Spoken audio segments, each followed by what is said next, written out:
உங்கள் எல்லாருக்கும் இயேசுவின் நாமத்திலே எங்கள் அன்பின் வாழ்த்துக்களை மறுபடியும் நாம் தெரிவிக்கிறோம். आप सभी को यीशु मसीह के नाम से प्रेम से बधाई फिर दोबारा देते हैं। மீண்டும் ஒரு முறை கூட இந்த வீடியோ மூலமாய் உங்களை பார்ப்பதிலே சந்தோஷம். दोबारा एक और बार आपसे इस वीडियो के द्वारा मिलने के लिए मैं बहुत खुश होता हूँ। கர்த்தர் கடந்த நாட்கள் எல்லாம் நமக்கு நல்லவராக இருந்தார். परमेश्वर पिछले हफ्तों में पिछले दिनों में हमारे लिए बहुत अच्छे थे। அநேக நம்முடைய பிள்ளைகள் இந்த உலகத்தை விட்டு கடந்து போயிருக்கிறாங்க. बहुत सारे अनेक परमेश्वर के बच्चे इस संसार से दूर हुए हैं। ஆனாலும் நம்முடைய தேவன் நம்மை இதுவரைக்கும் நோக்கத்தோடு நம்மை வைத்திருக்கிறார். लेकिन परमेश्वर ने हमें एक मकसद के साथ ही इस समय तक रखा है। இது ஒரு காலம் ஒரு வித்தியாசமான ஒரு கடைசி காலம் போல நம்மத்திலே இருக்கிறது. और ये समय जो है ये एक अनंत काल का समय है। இந்த காலங்களை நினைக்கும் போது ஒரு பக்கம் பயம், கவலை, பலவிதமான துக்கங்கள் நிறைந்த ஒரு காலகட்டத்தில் இருக்கிறது. और इन दिनों में हम सोचेंगे तो बहुत सारे दुख, बहुत सारे परेशानियां और ऐसे दुख भरे जीवन हम जी रहे हैं। எல்லாம் நாம் காணும் பொழுது கர்த்தருடைய வருகை நாள் சமீபம் என்பதை நாம் அறிந்து கொள்கிறோம்.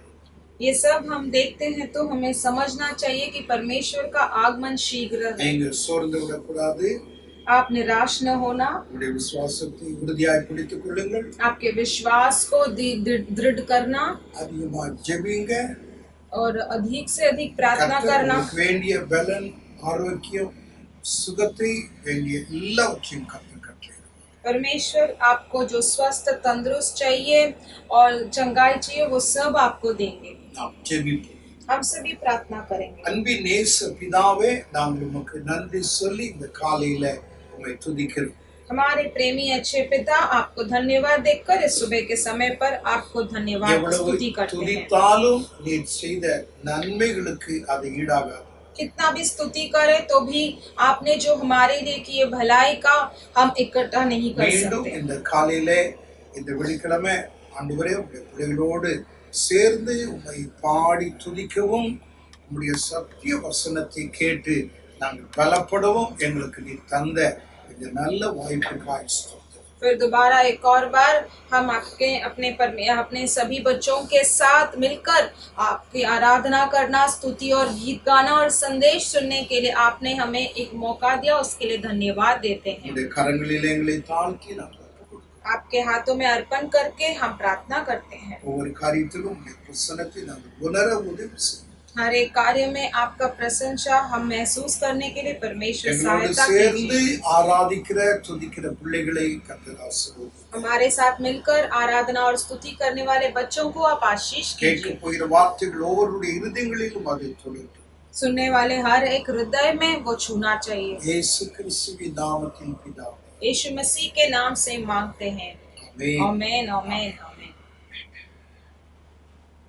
நம்ம எல்லாருக்கும் தெரிந்த பழைய பாடலை நாம் பார்ப்போம். காண்கின்ற தேவன் நம் தேவன், காலமும் அவரை துதித்திடுவோம்.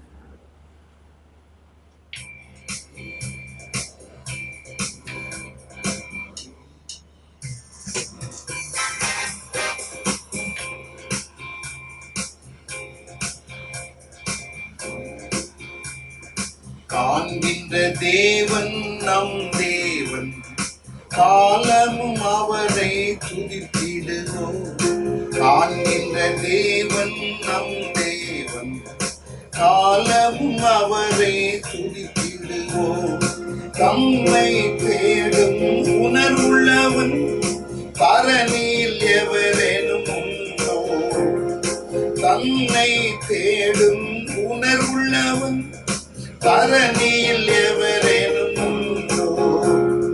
கர்த்தர் இயேசு காண்கின்றார், கர்த்தர் இயேசு காண்கின்றார். கருத்தாய் அவரை தேடிடுவோம், கருத்தாய் அவரை தேடிடுவோம். காண்கின்ற தேவன் நம் தேவன், காலமும் அவரை துதித்திடுவோம்.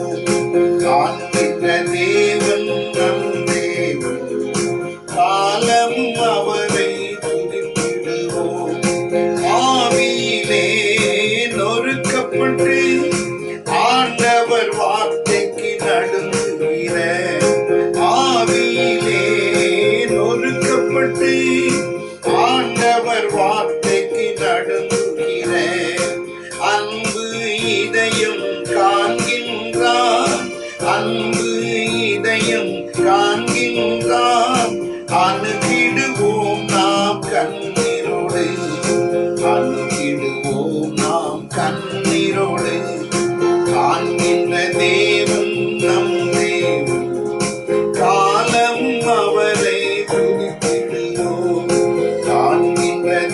தேவன் நம் தேவன், காலமும் அவரை துதித்திடுவோம். உத்தம இதயம் கொண்டிருப்போம், உன்னத வல்லமை பெற்றிடுவோம். உத்தம இதயம் கொண்டிருப்போம், உன்னத வல்லமை பெற்றிடுவோம். கர்த்தரின் கண்கள் பூமியெங்கும், கர்த்தரின் கண்கள் பூமியெங்கும் கருத்தாய் நோக்கி பார்க்கின்றன, கருத்தாய் நோக்கி பார்க்கின்றன. காண்கின்ற தேவன் நம் தேவன், காலம் அவரை துதித்திடுவோம். காண்கின்ற தேவன் நம் தேவன், காலமும் அவரை துதித்திடுவோம். ஆண்டவர் வார்த்தைக்கு பயந்து அவரது கிருபைக்கு காத்திருந்தார். ஆண்டவர் வார்த்தைக்கு பயந்து அவரது கிருபைக்கு காத்திருந்தார். பஞ்ச காலத்தில் உணவளிக்க, பஞ்ச காலத்தில் உணவளிக்க பரிவாய் நம்மை பார்க்கின்றார், பரிவாய் நம்மை பார்க்கின்றார். காண்கின்ற தேவன் நம் தேவன், காலமும் அவரை துதித்திடுவோம். காண்கின்ற தேவன் நம் தேவன், காலமும் அவரை துதித்திடுவோம்.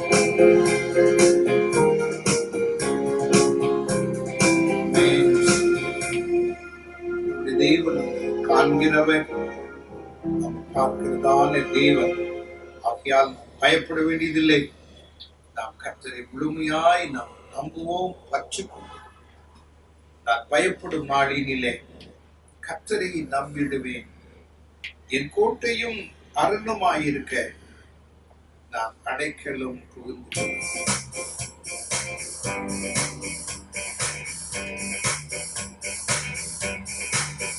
நான் பயப்படும் நாளினிலே கர்த்தரை நம்பிடுவே. நான் பயப்படும் நாளினிலே கர்த்தரை நம்பிடுவே. என் கோட்டையும் அரணுமாயிருக்க நான் அடைக்கலம் புகுந்திடுவே. என் கோட்டையும் அரணுமாயிருக்க நான் அடைக்கலம் புகுந்திடுவே. நான் பயப்படும் நாளினிலே கர்த்தரை நம்பிடுவே.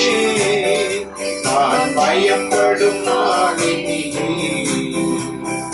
கர்த்தரை நம்பிடுவே.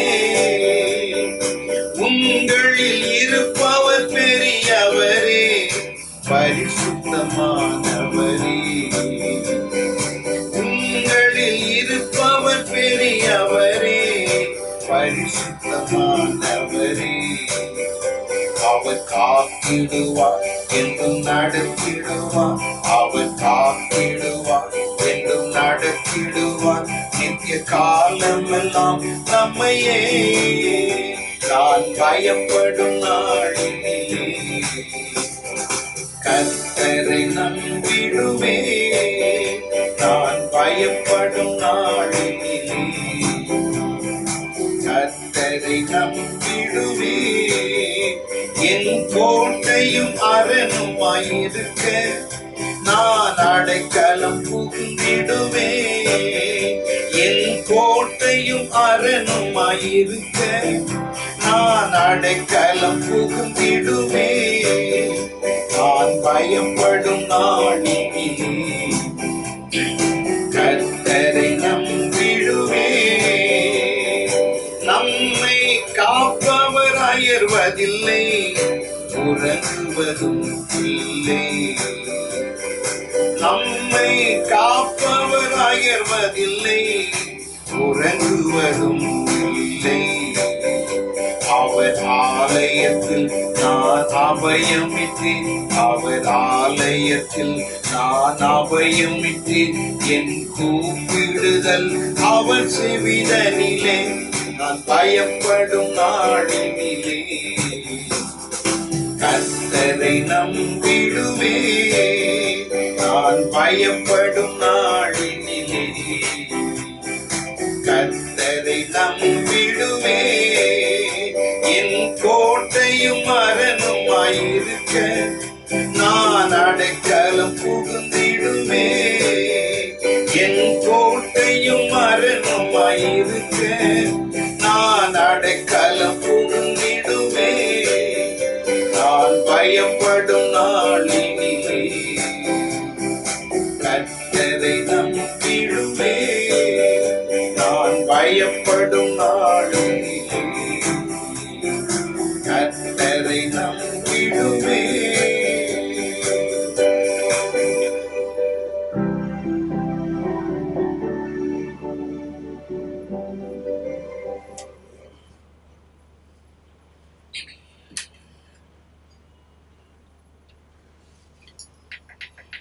ஒரு ஹிந்தி பாடலை நாம் பாடுவோம்.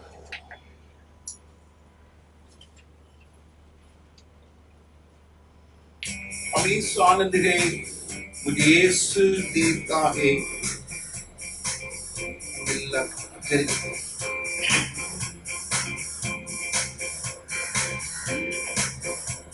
हमेशा आनंद है मुझे यीशु देता है हमेशा आनंद है मुझे यीशु देता है आओ मिलकर उसकी स्तुति करें हम आओ मिलकर उसकी स्तुति करें हम हालेलुया आनंद है हालेलुया आनंद है हालेलुया आनंद है हालेलुया आनंद है आओ मिलकर उसकी स्तुति करें हम आओ मिलकर उसकी स्तुति करें हम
उसकी स्तुति करें हम, उसकी स्तुति करें हम।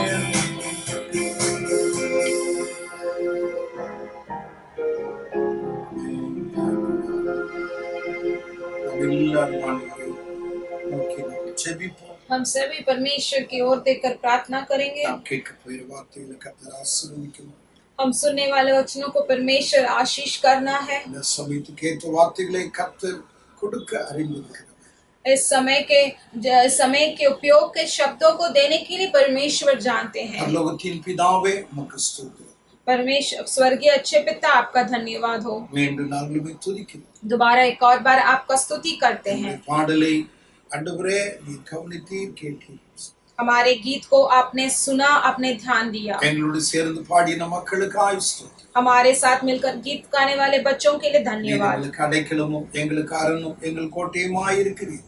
आप हमारे दृढ़, हमारे सर्वशक्तिमान, हमारे सब कुछ है। இந்த சூழ்நிலையிலே நாங்கள் பயப்பட வேண்டிய அவசியம் இல்லை.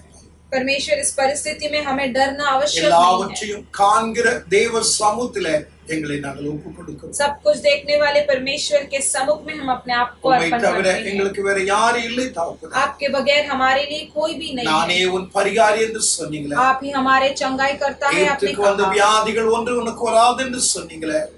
मिस्र देश में जो आया वाला बीमारी कोई भी तुम्हें नहीं आएगा। என் आपने कहा। தழும்புகளினாலே குணமாவீர்கள் என்று சொன்னீங்களே. परमेश्वर आपके घाव से तुम चंगा पाओगे करके आपने யெகோவா ரஃபாவாய் இருப்பதற்காய் ஸ்தோத்திரம்.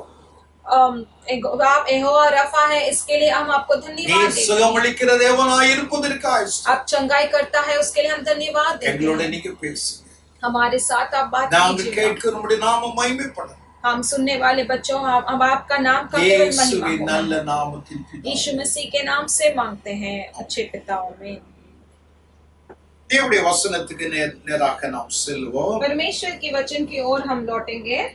யெசாயா தீர்க்கதரிசியின் புஸ்தகம் यशायाह भविष्यद्वक्ता का पुस्तक 28ஆம் அதிகாரம் 28वां अध्याय 16ஆம் வசனத்தை நான் வாசிக்கிறேன், கவனி. 16वां वचन में पढ़ता हूँ, सुनिए।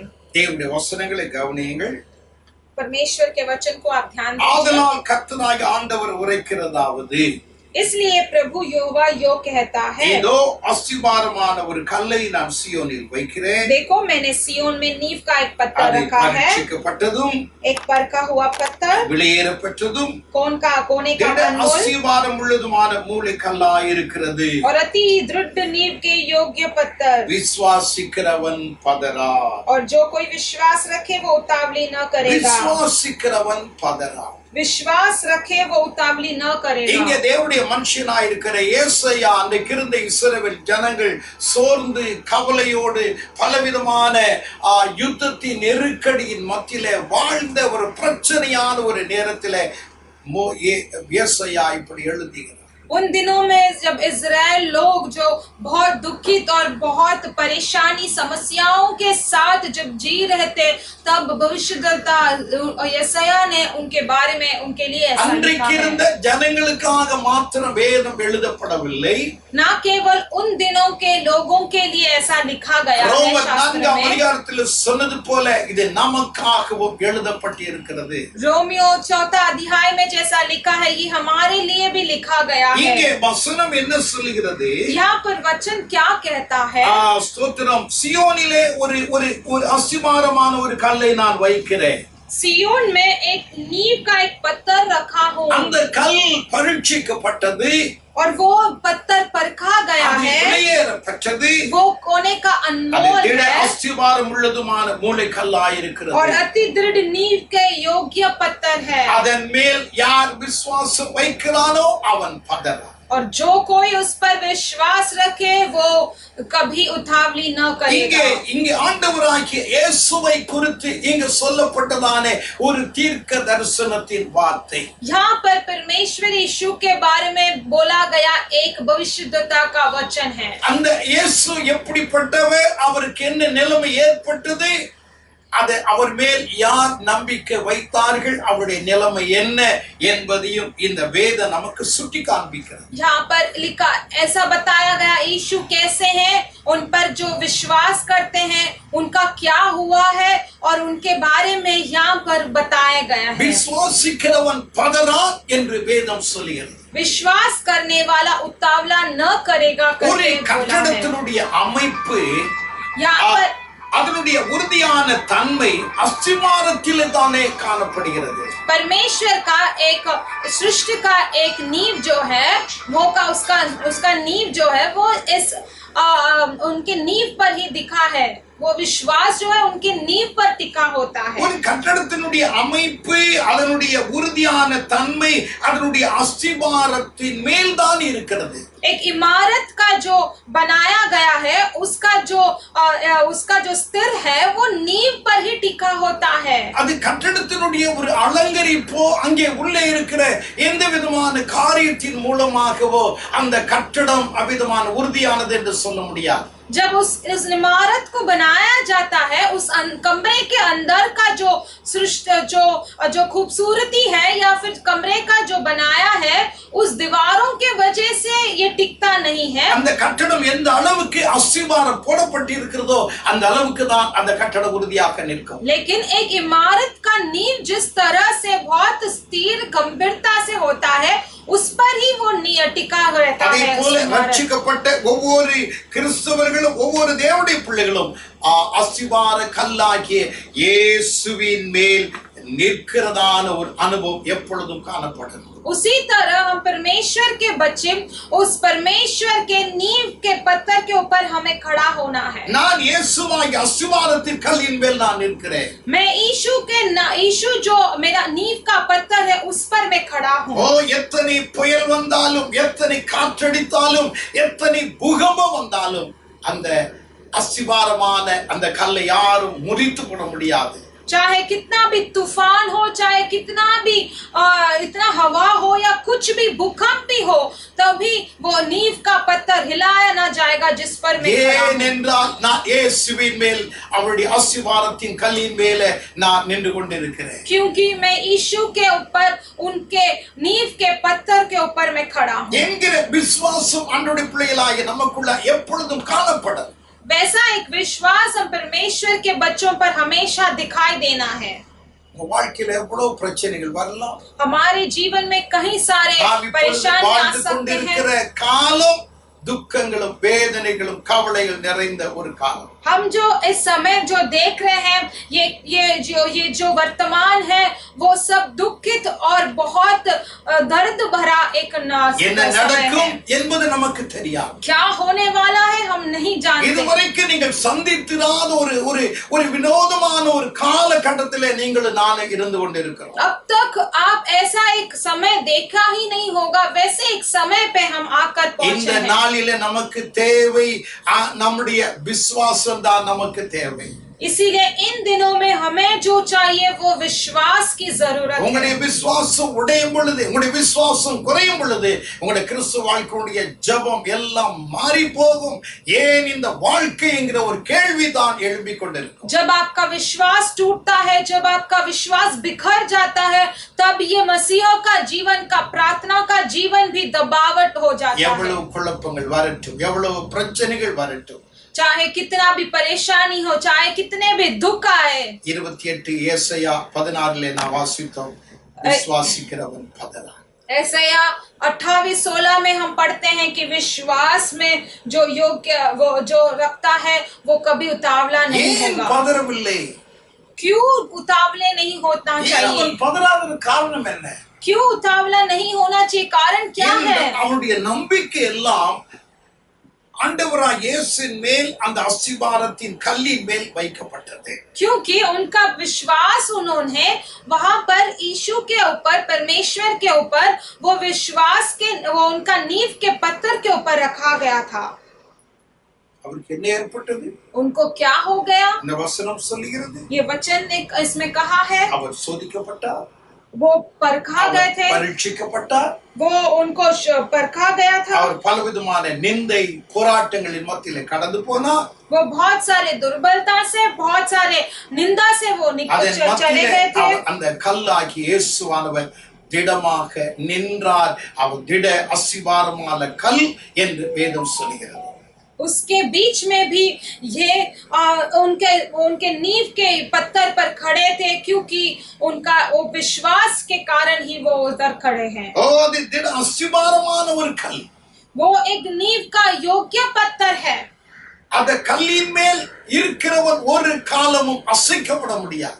और जिस इस पत्थर पे जो कोई भी खड़ा है, वो कोई भी कभी भी हिला नहीं உங்களுடைய पाएगा। நம்பிக்கை எதன் மேல் இருக்கிறது? आपका विश्वास किस पर है? உங்களுடைய விசுவாசம் எதன் மேல் வச்சிருக்கிறீங்க? आपका भरोसा किस पर आपने रखा है? திட அஸ்திபாரம் உள்ள கல்லாகி இயேசுவின் மேல் உங்களுடைய விசுவாசம் இந்த காலையில் இருக்கட்டும். इस नींव का पत्थर यीशु के ऊपर आपका विश्वास आप रखिएगा। நீங்கள் பதறவே மாட்டீங்க. आप कभी भी उतावले नहीं எத்தனை होंगे। சூழ்நிலையில் வந்தாலும் உங்களை யார் ஒன்றையும் செய்து விட முடியாது. चाहे कितने भी परिस्थिति हो, परेशानी हो, तो भी कोई आपको कुछ नहीं कर எபிரேயர் सकता। 2 அதிகாரம் इब्रानियों का पुस्तक 2 अध्याय 18 வசனத்திலே 18 वचन में அவர் தாமே சோதிக்கப்பட்டு பாடுபட்டதினாலே उनको ही परखा गया और उनको ही दुख दिया गया, इसीलिए சோதிக்கப்படுவதற்கு உதவி செய்ய வல்லவராய் இருக்கிறார். वो जो परखते हैं उनके लिए वो सामर्थ्य அவர் भरे हैं। தாமே சோதிக்கப்பட்டு பாடுபட்டார். और उनको ही बहुत दुख दिया गया है। அவருக்கு என்ன தெரியும் அப்படி நினைக்கக்கூடாது. उनको क्या पता है, हम ऐसे नहीं सोचना என்னவா है। படுகிறேன், मैं ही परेशानी उठा பிரச்சனை रहा எனக்கெல்லாம் हूं, வந்திருக்கிறது। लगता है मुझे ही परेशानी, सारे दुख आया है।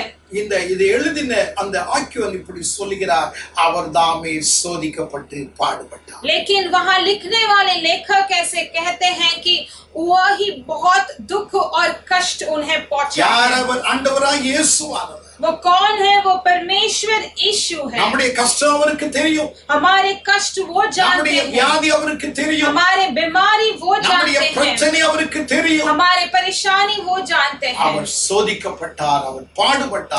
वो परखा गए हैं, वो दुख उन्हें पहुंचाया है। அவர் சொல்லுகிறார், वो कहते हैं யாரெல்லாம் சோதிக்கப்பட்டு பாடுபடுகிறார்கள் जो कोई भी परिश्रम की ओर जाता है, जो உதவி कोई भी செய்ய दुख होता है, நான் வல்லவராய் இருக்கிறேன். उनको सहायता करने के लिए मैं सामर्थ्य உனக்கு भरा हूं। உதவி செய்வதற்கு என்னால முடியும்.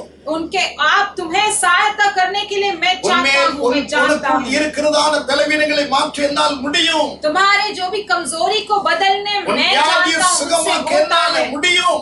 और तुम्हारे सारे बीमारियों से चंगाई देने के लिए मुझसे मुमकिन है। Praise the Lord. हालेलुया। இங்க ஒரு மூன்று காரியத்தை நான் சுருக்கமாய் உங்களோடு நான் பேசி முடிக்கிறேன். यहाँ पर 3 कार्यों को मैं बहुत जल्द बोलकर समाप्त करना चाहता हूँ। புத்தின் மத்தியிலே, பிரச்சனையின் மத்தியிலே, போராட்டங்களின் மத்தியிலே வாழ்ந்த 3 பரிசுத்தவான்களை உங்களுக்கு முன்பாக இந்த காலையில வைக்கிறேன். बहुत समस्या के बीच में, बहुत परेशानियों के बीच में, दुख भरे जीवन के बीच में रहने जीवित हुए 3 लोगों के बारे में मैं बताना चाहता हूँ। அவர்களுக்கு பிரச்சனைகள் கூடுதலா இருந்தது. हमारे से भी ज्यादा परेशानी वो सह रहे थे। ஆனால் அந்த சூழ்நிலையிலே அவர்கள் எப்படி இருந்தார்கள்?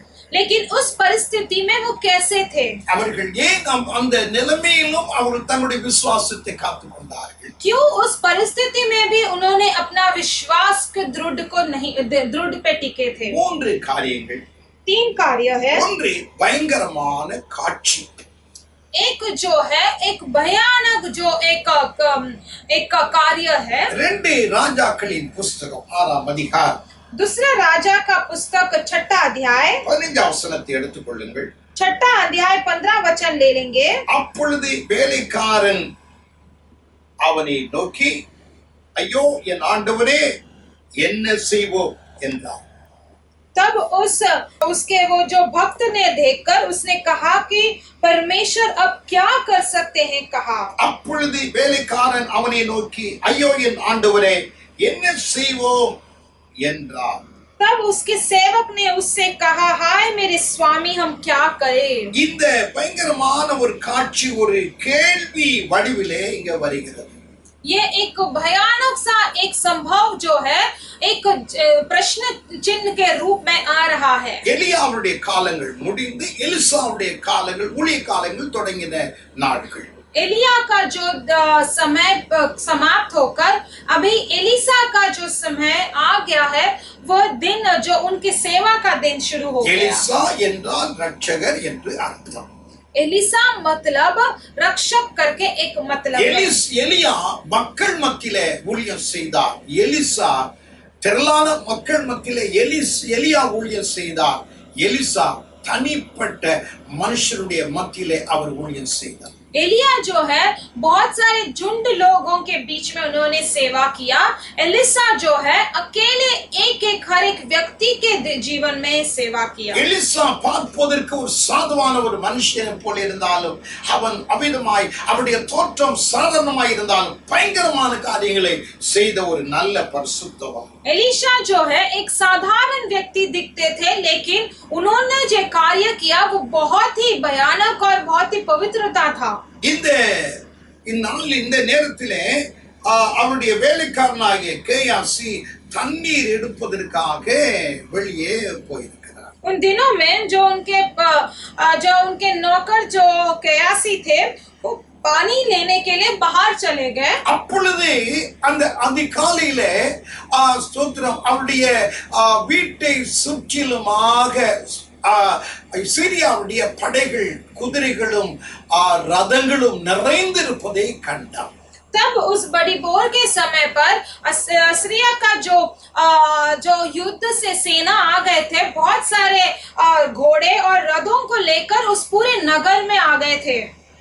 இந்த எலிசாவை பிடிப்பதற்கு சிரியாவுடைய மிகப்பெரிய ஒரு ராணுவம் அங்கே அவருடைய வீட்டை சுற்றிலுமாய் நிறைந்து விட்டது. इस एलिसा को पकड़ने के लिए सीरिया का सेना जो है उस पूरे नगर उसके पूरे घर पर पूरा बार घेर लिया था। இந்த சூழ்நிலையை கண்டுதான் வேலைக்காரன் சொன்னான், ஐயோ என் ஆண்டவனே நாம் என்ன செய்வோம்? इस परिस्थिति को देखकर उनका नौकर ने कहा कि हाय मेरे स्वामी हम क्या करें? உங்களுடைய வாழ்க்கையில இப்படி ஒரு நிலைமை ஏற்படுகிறது என்று வைத்துக் கொள்ளுங்கள், என்ன சொல்லுவீர்கள்? अगर आपके जीवन में ऐसा एक परिस्थिति आ गया, आप क्या करोगे? இதே போலதான் நம்முடைய வாயிலிருந்து வார்த்தைகள் வரும்.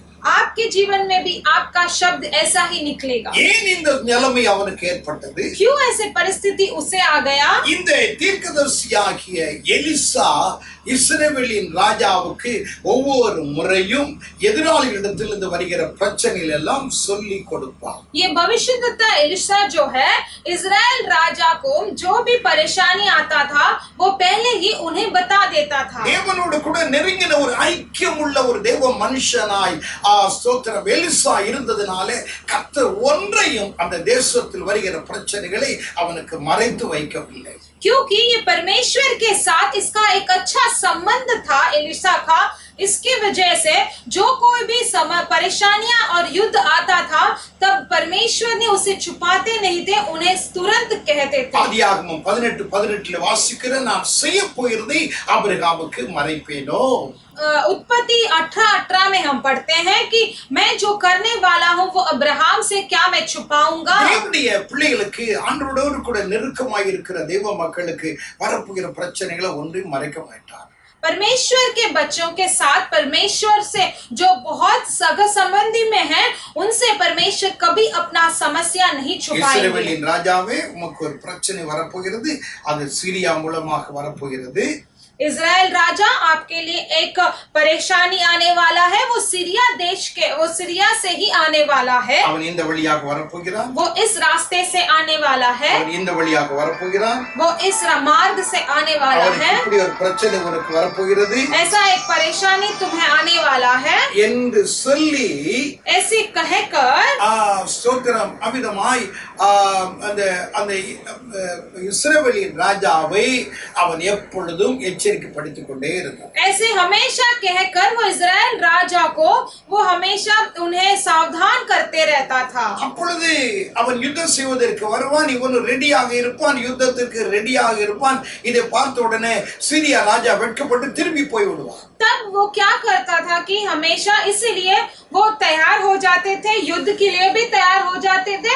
तब वो सीरिया राजा जो है वो ये देखकर बहुत लज्जित होकर वो चला जाता है। அப்பொழுதுதான் सीरिया ராஜா நினைத்தான், நம்ம கவனிக்கிறது, நம்ம பிளான் பண்றதெல்லாம் யார் போய் அவனுக்கு சொல்றது? யார் சொல்லிட்டு இருக்கிறாங்க, எனக்கு ஒரு டவுட்டா இருக்குதே அப்படின்னு கேட்டான். तब सीरिया राजा सोचता है कि कौन है जो वो इज़राइल को जो जाकर बता देता है कि ऐसा युद्ध आने वाला है, कौन सा व्यक्ति है वो करके उनके अंदर एक शक होता है। ஒரு ஊழியக்காரன் வேலைக்காரன் சொன்னா, ராஜாவே யாரும் அவனுக்கு போய் சொல்ல வேண்டாம். तब वो कहता है कि एक नौकर कहता है कि राजा कोई जाकर उन्हें बताना नहीं है। தேசத்திலே எலிசா என்று சொல்லக்கூடியதான ஒரு ஒரு தீர்க்கதரிசி இருக்கிறார். उस देश में एलिसा नामक एक भविष्यद्वक्ता है। அவன் உன்னுடைய படுக்கை அறையில நீ பேசுவதை கூட அவன் கவனிப்பான்.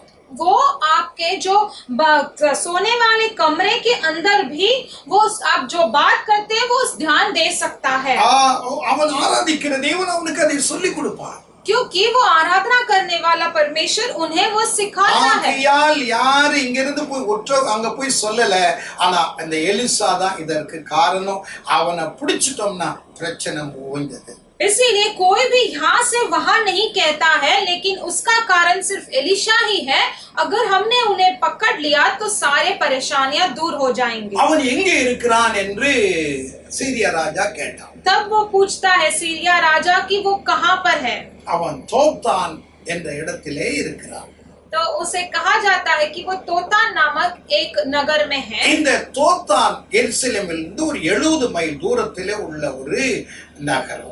तोतान जो है यरूशलेम से एक 20 किलोमीटर दूरी का एक नगर है। இந்த தோத்தான் என்று சொன்னால் 2 கிணறு என்று அர்த்தம். ये तोतान का मतलब है दो वेल के मतलब है। அது ஒரு செழிப்பான ஒரு பகுதி. वो एक बहुत हरा भरा ஆடு மாடுகள் எல்லாம் நிறைந்த ஒரு வயல்வெளி நிறைந்த ஒரு அருமையான ஒரு பிரதேசம்.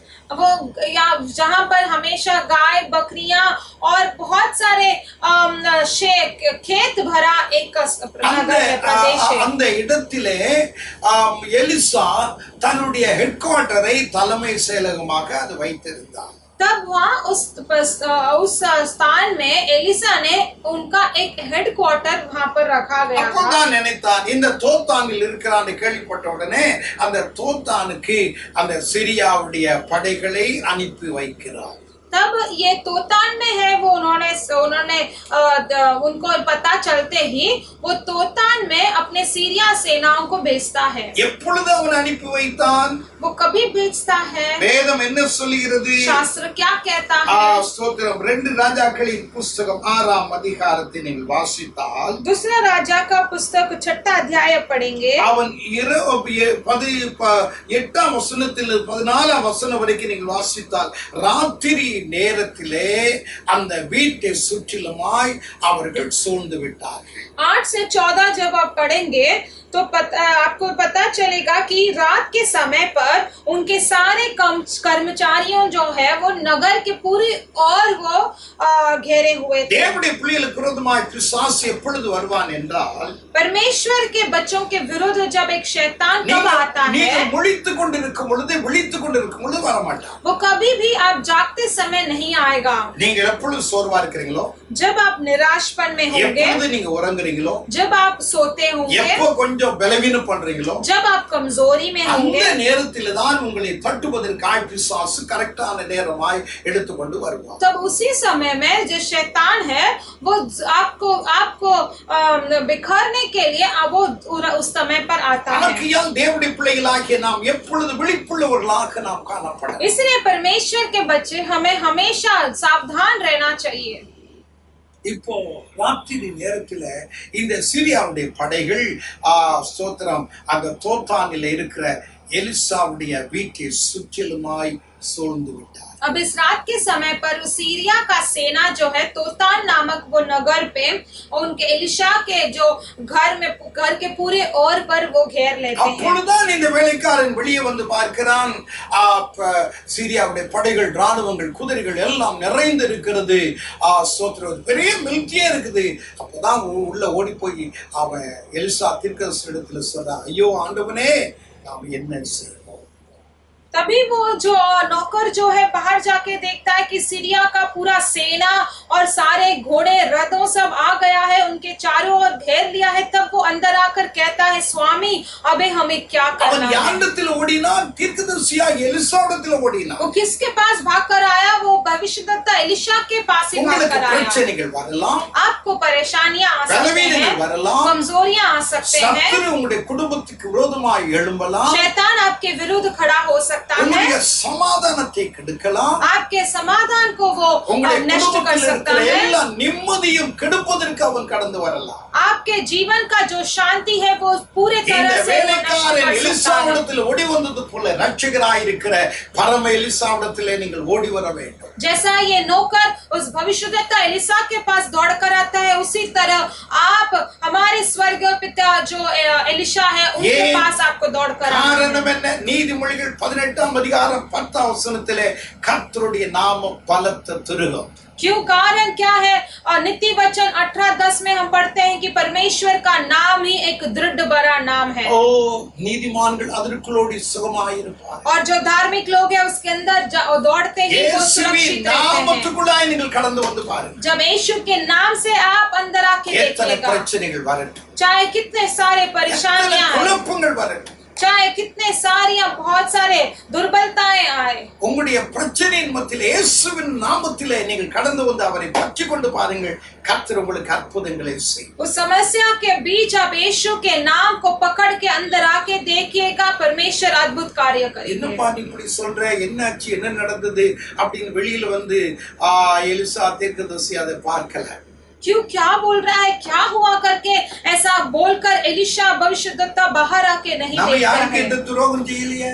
हमने किसी को कुछ गलती नहीं நீ किया, என்னத்தை நீ பார்த்துட்டு வந்து பயப்படுற? तो क्या देखकर इतना डर रहा है? எலிசா அதெல்லாம் சொல்லல. एलिसा ने ऐसे कुछ नहीं कहा, அவனுக்கு தெரியும் उसको पता है நமக்கு விரோதமாய் இந்த சீரியாவுடைய படைகள் வரும், हमारे विरुद्ध ये सीरिया का जो सेना ராணுவங்கள் आएगा கட்டாயம் வரும். और उनके रथ जो है उनके सेना जरूर आएंगे। அதை குறித்து நான் பயப்பட போகிறது அல்ல.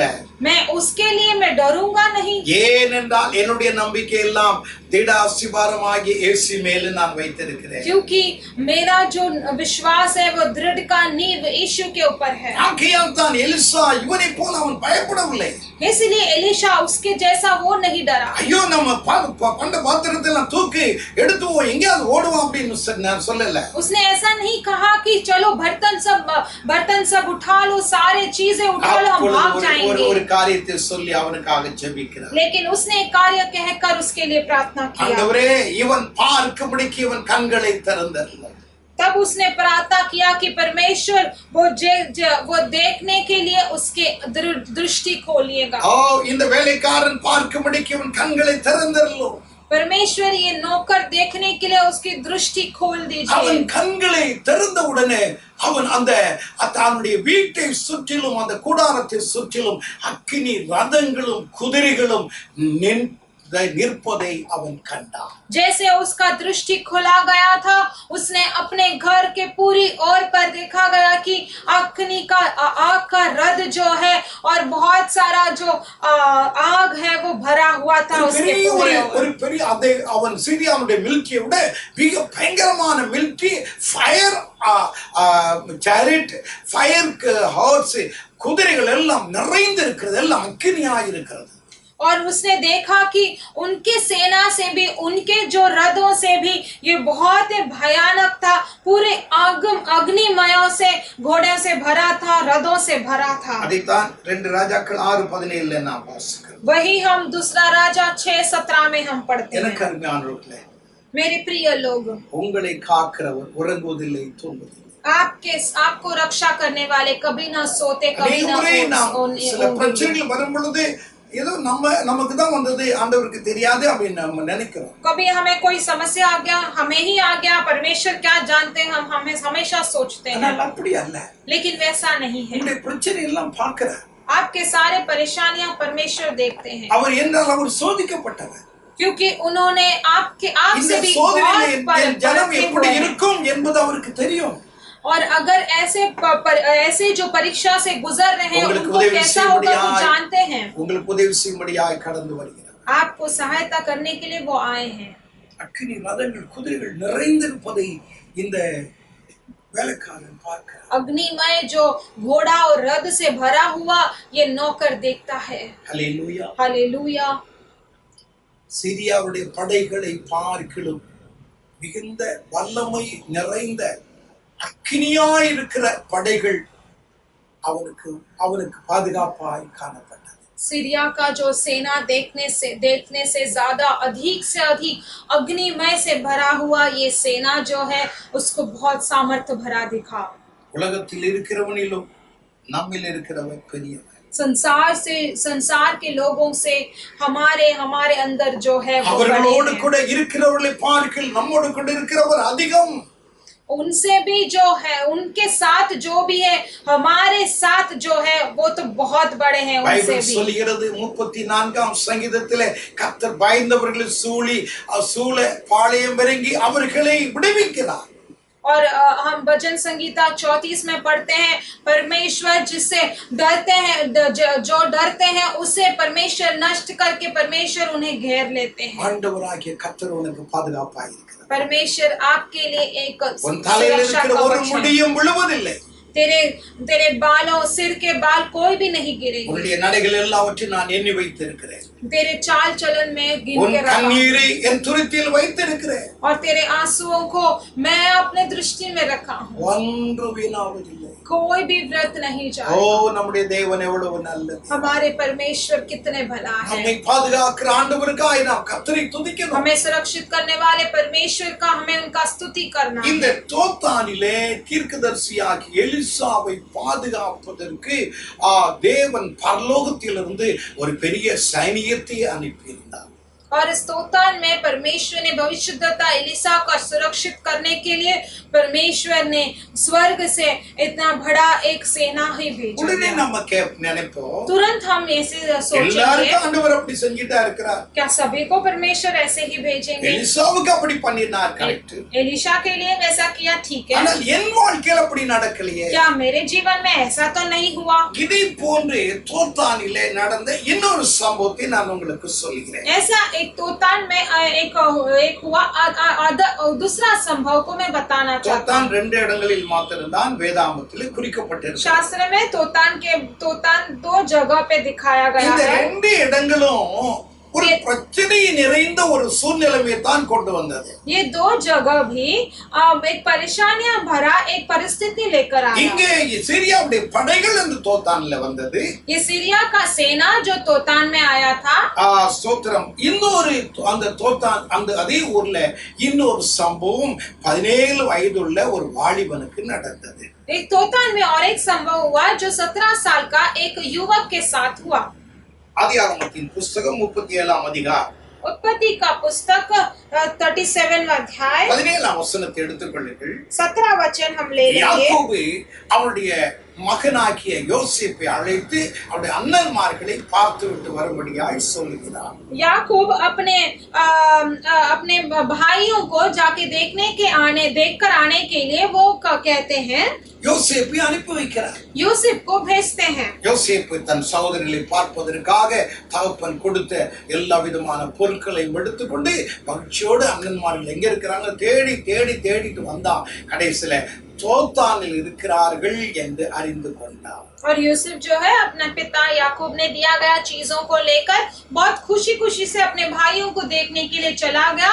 आखिरी में उसे पता चला कि वो दोतान में है। ஆனால் இங்க வரும் பொழுது அவனை பார்த்த உடனே அண்ணன்மார்களுக்கெல்லாம் வேற பிளான் ஆயிடுச்சு.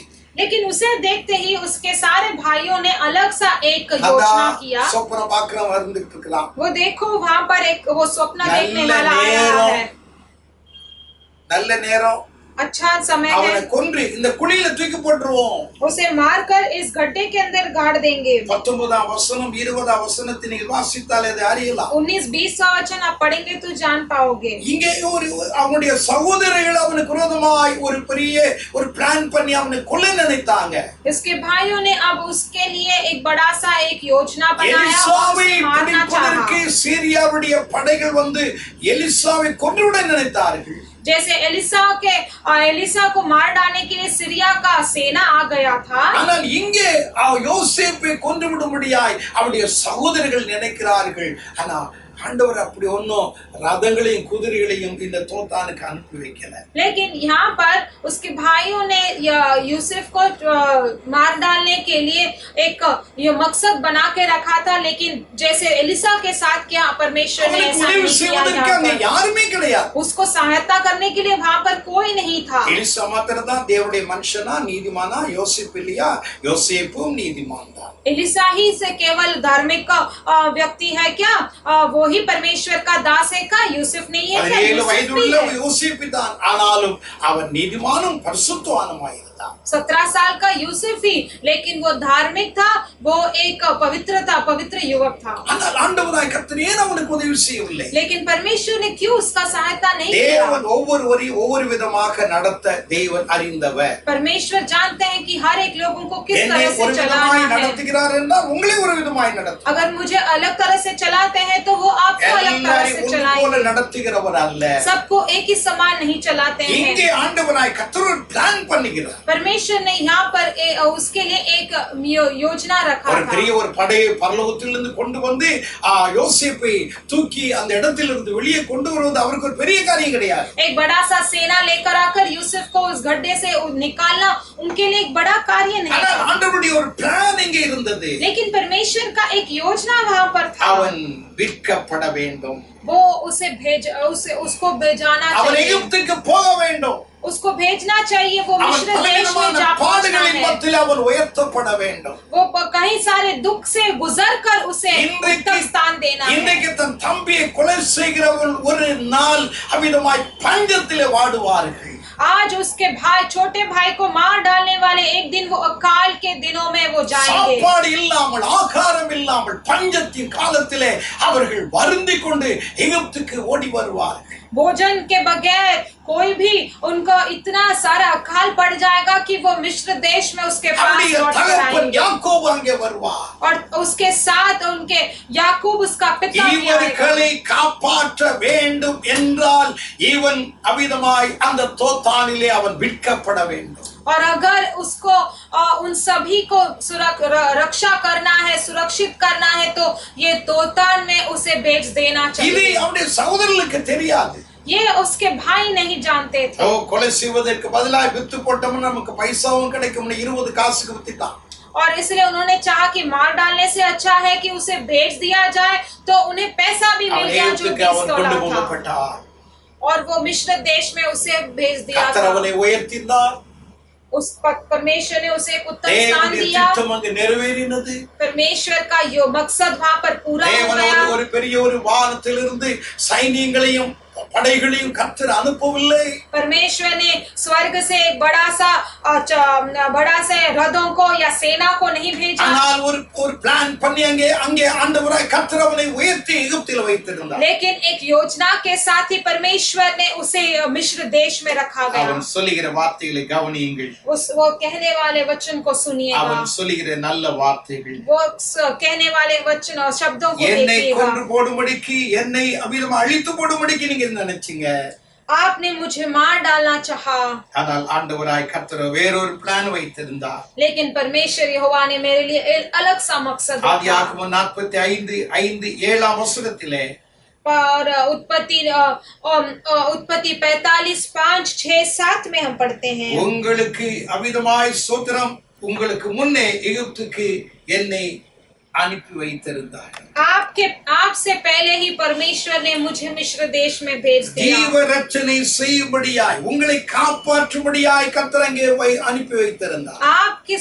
आपको सुरक्षित रखने के लिए ही परमेश्वर ने मुझे पहले ही भेज दिया। ஆகையால் என்னை அவிதமாய் விற்று போட்டதற்காய் நீங்கள் யாரும் கவலைப்பட வேண்டாம். इसलिए आपने मुझे भेज दिया, उसके लिए आप दुखित न होना। இன்றைக்கு இந்த தேசம் காப்பாற்றப்படுகிறது என்றால் எகிப்து தேசம் நீங்கள் விற்று போட்டபடியினால் தான் இந்த நிலைமையெல்லாம் எனக்கு ஏற்பட்டது. आज ये मिस्र देश जो सुरक्षित है क्योंकि आपने मुझे यहाँ पर भेजा இன்றைக்கு गया எனக்கு इसलिए। முன்பாக நின்று கொண்டு உங்களை நான் போஷித்து உங்களை நான் காப்பாற்றுகிறேன் என்றால் அந்த 20 காசுக்கு என்னை விற்று போட்டது நிமித்தமாக. आज मैंने आपको सुरक्षित रख के आपको संभाल कर आपका रक्षा कर रहा हूँ क्योंकि आपने मुझे भेज दिया था நீங்களுடைய குடும்பமும் காப்பாற்றப்பட வேண்டும் என்பது தேவனுடைய திட்டம். आपके परिवार और सभी आप और आपके परिवार सुरक्षित रखना है, वही परमेश्वर का योजना था। யோசித்து பாருங்கள். समझ के देखिएगा। எலிசாவை காப்பாற்ற தேவன் ஒரு பிளான் வைத்திருந்தார். யோசேப்பையும் அவருடைய குடும்பத்தையும் காப்பாற்ற கர்த்தர் இன்னொரு பிளான் வைத்திருந்தார். परमेश्वर ने एलिशा को मदद करने के लिए भी एक योजना रखा था और उसी तरह यूसुफ को और उसके परिवार को मदद करने के लिए भी एक मकसद रखा था। ஏனென்றால் தேவன் ஒருவரை எப்படி நடத்த வேண்டும் என்பது அவருக்கு தெரியும். क्योंकि परमेश्वर अच्छी तरह से जानते हैं कि उनको कैसे चलाना है। அவங்களுக்கு உதவி செய்த ஆண்டவர் எனக்கு உதவி செய்யலையே. अरे उसको मदद करने वाला அந்த परमेश्वर ने குடும்பத்தில் मुझे இருக்கிற मदद नहीं நன்மைகள் किया। என் குடும்பத்தில் வரலையே. उनके जो भलाई आए उनके परिवार में मुझे तो भलाई नहीं நினைக்கவே आया, நினைக்காதீங்க. ऐसे कभी न सोचना। உங்களை எப்படி நடத்தணும் என்பது ஆண்டவருக்கு தெரியும். परमेश्वर जानते हैं कि आपको कैसे चलाना है। எலியாவை எப்படி போஷிக்க வேண்டும் என்பது ஆண்டவருக்கு தெரியும். परमेश्वर अच्छी तरह से जानते हैं कि एलिशा को कैसे उसे सुरक्षित रखना அங்கே है, उसे இருக்கிற भोजन சாரிபாத் देना है। விதவையை போஷிப்பதற்கு தேவன் காகத்தை அனுப்பல. और सारी बात के विधवा को उसकी मदद करने के लिए उन्होंने कोई कौवे को नहीं भेजा। தேவன் எலியாவை தான் அனுப்பினார். परमेश्वर ने एलिया को ही भेजा। ஏன் அதே தேவன் தானே இங்க காகத்தை போஷிக்கிற அதே ஆண்டவர் அதே காகத்தை சாரிபாத் விதவைக்கு அனுப்பி இருக்கலாமே. वो जो उस चिड़िया को उस कौवे को जो भोजन देने वाले परमेश्वर आज इस विधवा को भी देना चाहिए था। காக எத்தனை நாளைக்கு கொடுக்கும்? वो कौवा कितने दिनों के लिए दे सकता ஆனால் है? எலியா தீர்க்கதரிசி சொன்னா 3 வருஷம் 6 மாதம் உனக்கு மாவு குறையாது என்ன குறையாதுன்னு காகம் சொல்ல முடியுமா? எலியா தான் சொல்ல முடியும். लेकिन अगर जैसे ये विधवा को कहते हैं कि 3 साल इतने सारे तेरे अकाल के बीच में भी तेरे सभी जरूरतें पूरा होंगे करके क्या वो कबूतर कह सकता है? नहीं, एलिया ही कह सकता है। தேவன் யாரை எப்படி நடத்த வேண்டும் என்பது परमेश्वर अच्छी तरह से जानते हैं कि किसको कैसे चलाना है। எலிசா வேலைக்காரன் பாதுகாக்கப்பட்டான். एलिसा और उसका नौकर जो है सुरक्षित रखे गए। அவன் பயப்படல. वो डरे नहीं। விசுவாசிக்கிறவன் பதற. विश्वास करने वाला उतावला नहीं உங்களுக்கு होगा। பிரச்சனைகள் வரலாம். आपको परेशानियां आ सकते हैं। பயங்கரமான காட்சிகள் உங்களுடைய குடும்பத்திலே நீங்கள் காணலாம்.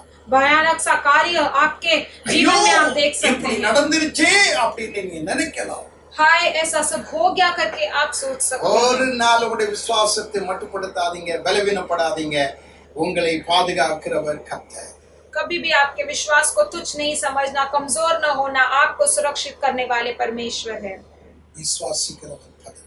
विश्वास करने वाला उतावला न होगा। இரண்டாவதாக दूसरी बात, சீக்கிரமாக நான் முடிக்கிறேன். जल्दी से बोलकर समाप्त करूंगा। யோபின் புஸ்தகம் 1ஆம் அதிகாரத்தை எடுத்துக்கொள்ளுங்கள். अय्यूब का पुस्तक का पहला अध्याय।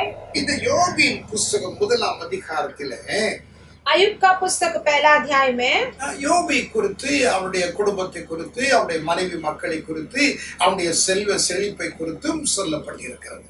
उसकी अय्यूब के बारे में, उसके पत्नी और बच्चे के बारे में, उसके सारे धन दौलत के बारे में लिखा गया है। இந்த வேதாகமத்தில் இந்த யோபின் புஸ்தகம் தான் முதலாவது எழுதப்பட்டிருக்க வேண்டும் என்று வேத பண்டிதர்கள் சொல்லுகிறார்கள். और अय्यूब के बारे में ही इस शास्त्र में पहला लिखा गया होना चाहिए करके अनेक सारे ऐसे लेखक जो है बताते हैं।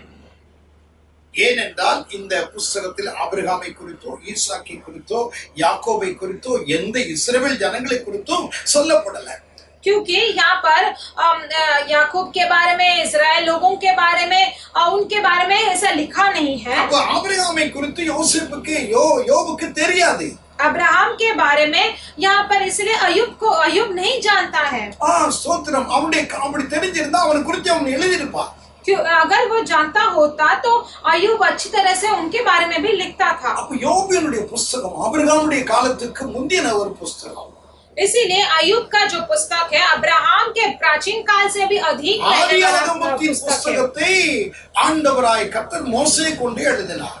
उत्पत्ति का पुस्तक को परमेश्वर ने मूसा के द्वारा लिखा गया था। ஆனால் இந்த யோபின் புஸ்தகத்தை ஆண்டவராகிய கர்த்தரே எழுதினார் என்று பரிசுத்த வேதம் பரிசுத்தவான்கள் சொல்லுகிறார்கள். लेकिन ये अय्यूब का पुस्तक जो है परमेश्वर ने ही खुद लिखा करके अनेक सारे धार्मिक लोग कहते हैं, पंडित लोग कहते हैं। அவர் எழுதும் பொழுது ஒரு நல்ல ஒரு பரிசுத்தவானை குறித்து எழுத வேண்டும் என்கிற ஒரு சிந்தனை அவருடைய ஆண்டவருடைய உள்ளத்திலே எழும்பியிருக்க வேண்டும். जब लिखते समय एक अच्छा एक धार्मिक व्यक्ति के बारे में लिखना है करके परमेश्वर को एक मकसद आया होगा। அவனை தொடங்கும் பொழுதே அவன் நீதிமான், சன்மார்க்கன், தேவனுக்கு பயந்து பொல்லாப்புக்கு விலகினவன் என்று அவனை குறித்து ஒரு மேன்மையாய் சொல்லி ஒரு பரிசுத்தவானை குறித்து எழுதுகிறேன் என்கிற எண்ணத்தோடு அவர் எழுதினார். इसीलिए वो जैसे लिखते ही शुरुआत करते हैं कि वो खरा है, सीधा है और परमेश्वर का भय मानता है करके, अब वो ऐसे ही शुरुआत से ही वो लिख लेते இந்த हैं। நீதிமானை குறித்தும் இந்த பரிசுத்தவானை குறித்தும் எசேக்கியேல் எழுதுகிறார், அப்போஸ்தலனாகிய யாக்கோபு எழுதுகிறார். और ये खरा और सीधा व्यक्ति के बारे में एजेकिएल भी लिखता है, प्रेरित याकूब भी लिखता है। எசேக்கியேல் 14ஆம் அதிகாரம் 14ஆம் வசனம் 20ஆம் வசனத்தை வாசியுங்கள். அங்கே யோபை குறித்து காணலாம். एजेकिएल 16, 14, 20 में आप पढ़ेंगे तो वहां पर अय्यूब के बारे में आप जान पाओगे। யாக்கோபு 5ஆம் அதிகாரம் 11ஆம் வசனத்திலும் அப்போஸ்தலனாகிய யாக்கோபு யோபை குறித்து எழுதுகிறார். याकूब 5:16 में भी आप अय्यूब के बारे में पढ़ सकते हैं। இந்த யோபினுடைய ஒரு புத்தகம் ஒரு விசேஷமான ஒரு புத்தகம். ये अय्यूब का पुस्तक जो है ये विशेष का पुस्तक है। இங்கே நாம் நடந்த இந்த சம்பவத்தை நாம் கவனிப்போம். यहाँ पर एक संभव जो हुआ उसे हम ध्यान देंगे। இவனுக்கு பயங்கரமான செய்தி இவனுடைய வாழ்க்கையிலே இவனுடைய காதிலே தினந்தோறும் வந்து கொண்டிருக்கிறது. एक भयानक सा एक संदेश जो है इसके कानों में और इसके जीवन में रोज जीवन में आ रहा था। 16ஆம் வசனம் யோபு 1:16 வாசிக்கிறோம். अय्यूब 1:16 में हम पढ़ते हैं। ஸ்தோத்திரம் சொல்லுகிற வார்த்தை, யோபுவின் கழுதைகளை கல்தையர் ஓட்டிக்கொண்டு போனார்கள், வேலைக்காரர்கள் எல்லாரும் பட்டயத்தினாலே வெட்டி போட்டார்கள். और यहाँ पर लिखा गया है कि अय्यूब को जो है उन भेड़ बकरियां और सेवक जलकर उसे भस्म हो गए। யோபுடைய கழுதைகள் எல்லாம் வெட்டி போட்டாங்க. उसके अय्यूब के सारे गधों को मार डाल दिया गया அவருடைய வேலைக்காரர்கள் எல்லாரையும் வெட்டி போட்டார்கள். और उसके सेवकों को भी मार डाल दिया गया। கல்தையர்கள் ஓட்டிக்கொண்டு போய் விட்டார்கள். और उनके सारे लोग उनके गधों को भी चला के लेकर गए। நான் ஒருவன் மாத்திரம் தப்பினேன் என்று ஒருவன் ஓடி வந்து யோபுக்கு சொல்லுகிறான். सिर्फ एक कहता है कि मैं तो बचकर आ गया करके वो अय्यूब से कहता है। அவன் சொல்லி முடிப்பதற்கு முன்பாக वो बोलकर खत्म करने से पहले ही 17ஆம் வசனத்திலே 17 वचन में இன்னொருவன் ஓடி வந்து ஒரு செய்தியை சொல்றான். और एक व्यक्ति आकर बताता है यही संदेश। வானத்திலிருந்து அக்கினி அவிதமாய் இறங்கி அங்க ஆடுகளையும் வேலைக்காரர்கள் எல்லாரும் சுட்டெரித்து போட்டது। और दूसरा कहता है कि आकाश से जो आग उतरकर वहां के भेड़ बकरियों को भस्म कर दिया। கழுதை போயிடுச்சு, गधा चला गया, வேலைக்காரர்கள் எல்லாரையும் செத்துட்டாங்க, सारे सेवक लोग मर गए। சரி, அது கொஞ்சம் நிதானிப்பதற்கு முன்பாக இன்னொருவன் ஓடி வந்து சொல்றான், நான் ஒருவன் தான் தப்பிச்சுட்டேன் அப்படின்னு சொல்றான். வானத்திலிருந்து அக்கினி இறங்கினது, ஆடு அங்கே ஸ்தோத்திரம் ஆடுகளையும் வேலைக்காரர்கள் எல்லாம் சுட்டெரித்து போட்டுச்சு। और वहां से भागकर एक सेवक आकर कहता कि मैं ही बच गया। तभी उसी समय आकाश से आग उतरकर सारे भेड़ बकरियों को जलाकर भस्म कर दिया। और वो कहता है कि अब मैं एक अकेला बचा हूँ। ये कहते ही समाप्त करने से पहले दूसरा एक लौट कर आता है। 18 वचन में हम पढ़ते हैं, और एक कसदी के लोग 3 गोल बांधकर ऊँटों को लेकर चले गए। गधेया चले गए, ஆடு மாடுகள் போயிருச்சு, भेड़ बकरियां चले गए, ஒட்டகம் எல்லாம் போயிருச்சு. अब सारे ऊंट भी चले ஏதோ गए, ஒன்னு ரெண்டு அல்ல, एक दो नहीं। அதை நீங்க வாசிச்சு பாருங்க, 3000 7000 என்று இருக்கும். आप पढ़ के देखिए 3000 7000 ऐसा होगा। இது இப்படி இருக்கும் பொழுது இன்னொருவன் ஓடி வர்றான். और ऐसे ही दूसरा और एक व्यक्ति भाग कर आ रहा है। ஐயா, மூத்த தம்பி வீட்டுல, மூத்த உங்க பையன் வீட்டுல எல்லா அவருடைய தம்பிமார்கள் தங்கச்சிமார்கள் எல்லாம் இருந்தாங்க. அந்த இடத்துல அந்த சுவர் இடிந்து அப்படியே அவங்க எல்லாம் செத்து போயிட்டாங்க. और दूसरा व्यक्ति दौड़कर बोलता है कि अय्या, आपके जो आपका बड़ा बेटा के घर में उनके साथ जो भी उसके भाई बहन मौजूद थे, वो सभी वहां पर दीवार गिर के ही वो मर गए। सब எல்லாம் செத்து दीवार गिरते वो सब मर गए। நான் ஒருவன் மாத்திரம் தப்பி ஓடி வந்தேன். अब वहां से वो दौड़कर वो कहता है कि मैं वहां से एक लौता एक दौड़कर बचा हूँ। ஒரு மனுஷனுக்கு இப்படி கஷ்டம் வரதா? एक व्यक्ति के लिए इतने सारे परेशानियां आते हैं क्या? ஏதோ ஒரு பிரச்சனை வரலாம். कोई थोड़ा सा एक समस्या आ सकता है। இது மனுஷனா இல்லாவிட்டால் இது மிருகமா ஒரு யந்திரமா அப்படின்னு யோசிக்க வேண்டிய நிலைமை நமக்குள்ள வரல. हमें सोचने का एक स्थिति आ जाता है कि क्या ये एक मनुष्य है कि या फिर या यंत्र या जानवर है।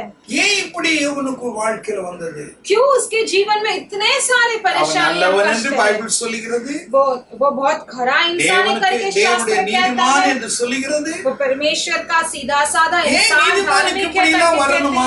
और धार्मिक व्यक्ति को ऐसा सब आ सकता है। பொல்லாத மனுஷன் நல்லதானே இருக்கிறான். अरे बुराई करने वाला बहुत अच्छा है, அவனும் அவன் குடும்பம் நல்லதா இருக்குது. वो और उसका परिवार बहुत अच्छा है। ஸ்தோத்திரம். மற்றவர்களுக்கு விரோதமாய் எழும்புகிறவன் கொலைகாரன் நல்லதானே இருக்கிறான். जो दूसरों के विरुद्ध उठता है, जो मार डालने वाला है, चोर, सब तो ठीक अच्छे खासे हैं। நம்முடைய வாழ்க்கையில அப்படி யோசிக்கலாம். हम ऐसे सोच सकते हैं कि हम अपने जीवन में ऐसे सोच सकते हैं। முதலாவது பரலோகத்திலே நடக்கிற சம்பவத்தை நமக்கு சுட்டி காண்பிக்கிறது. ये पहला अध्याय जो है स्वर्ग में होने वाला संभव को बताता है। தேவனுடைய புத்திரர்கள் அவிதமாய் இருக்கிற நேரத்திலே தேவ சமூகத்திலே சாத்தான் அங்கே கடந்து வருகிறான். परमेश्वर के पुत्र जब वहां पर रहते हैं, परमेश्वर के सम्मुख में शैतान वहां पर आता है। இங்கே சாத்தான் கடந்து வந்து யோபுக்கு விரோதமான வார்த்தைகளை அவன் பேசுகிறான். यहाँ पर शैतान लौट आकर अय्यूब के विरुद्ध उसके बहुत सारे वचनों को அவன் பேசுவதை ஆண்டவர் அறிந்து என்னுடைய தாசனாகிய யோபின் மேல் கவனம் வைத்தாயோ என்று சொல்றார். तब वो परमेश्वर ऐसे ध्यान देकर कहते हैं कि तू मेरा दास अय्यूब के ऊपर तेरा ध्यान तूने टिका रखा है करके कहता है। 12-11 वचनத்தை வாசித்து பாருங்கள். சகோதரர்கள் மேல் நீதிமான்கள் மேல் எப்பொழுதும் குற்றம் சாட்டுகிறவன் இந்த சாத்தான். और आप देखिएगा प्रकाशित वाक्य 11:1 में आप देख सकते हैं कि वो भाइयों पर और हमेशा धार्मिक लोगों को हमेशा बुराई करता रहता है ये शैतान,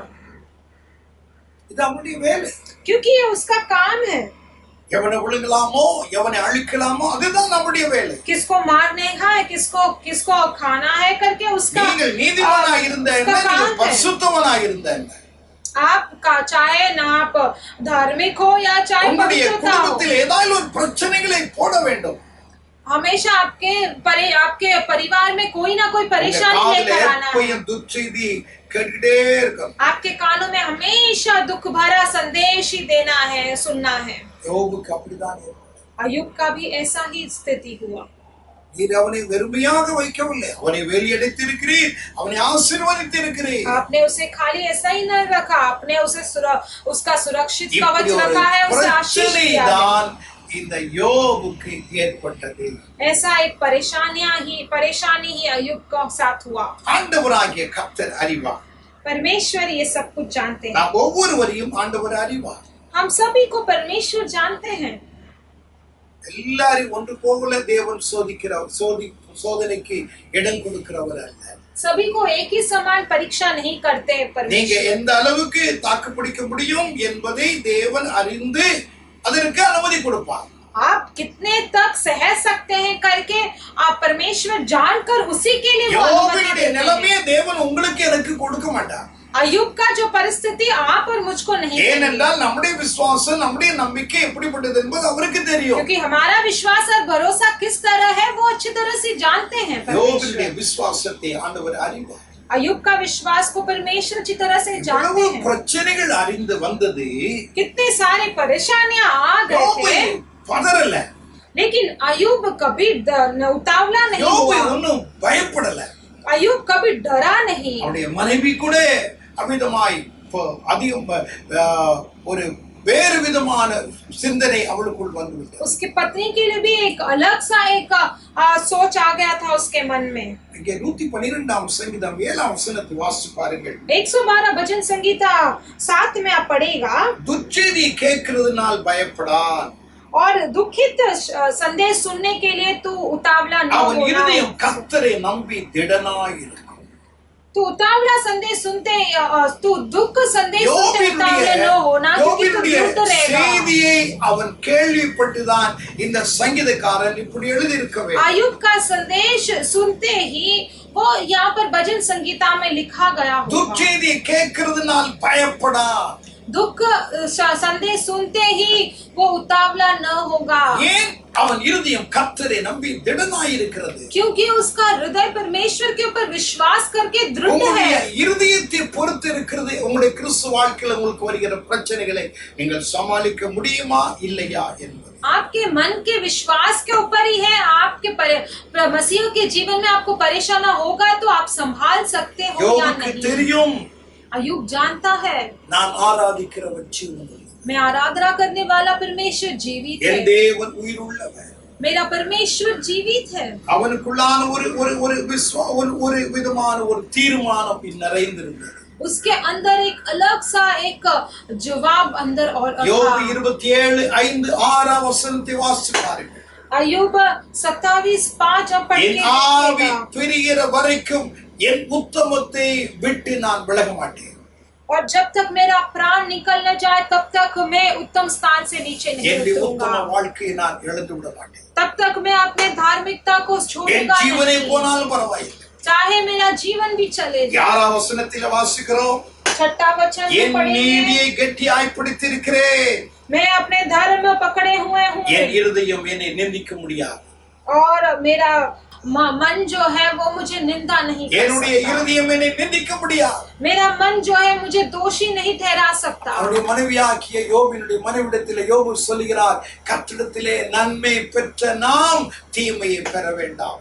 अय्यूब उसके पत्नी से अब कहता है कि परमेश्वर से अब तक मैंने भलाई पाया, अब बुराई नहीं पा सकता हूँ அன்றைய क्या? நன்மை பெற்றோம், अब तक हमने कितने सारे भलाई पाए இப்போ हैं, கஷ்டங்களை அனுபவிக்கிறோம். अब कष्ट सह रहे हैं। அந்த காலங்களை அமிதமா எவ்வளவு மகிழ்ச்சியை நாம் சந்தோஷத்தை ஏற்றுக்கொண்டோமோ அது மாதிரி இந்த துக்கத்தையும் நம்ம ஏற்றுக்கொள்வோம்.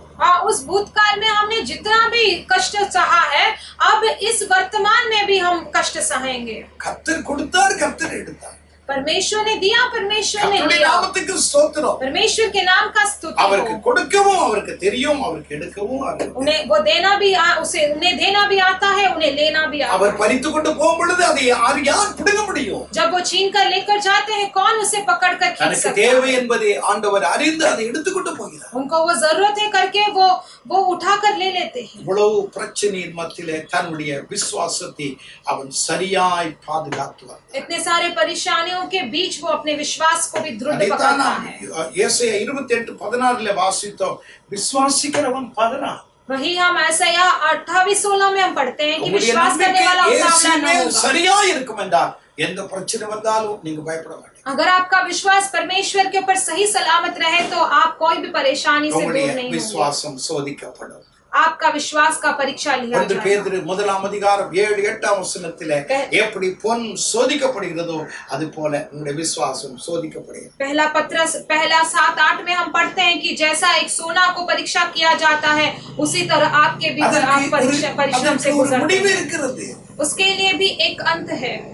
ஆண்டவராய் கர்த்தருக்கு தெரியும். परमेश्वर अच्छी तरह से जानते हैं। அதைத்தான் அப்போஸ்தலனாகிய பவுல் சொல்றார். वही प्रेरित पौलुस वहां पर कहते हैं। ரோமர் 8ஆம் அதிகாரம் रोमियो 8 रोमियो का पुस्तक 8वां अध्याय 36 37 वचனம். 35 36 और 47 அன்பை விட்டு என்னை பிரிப்பவன் யார்?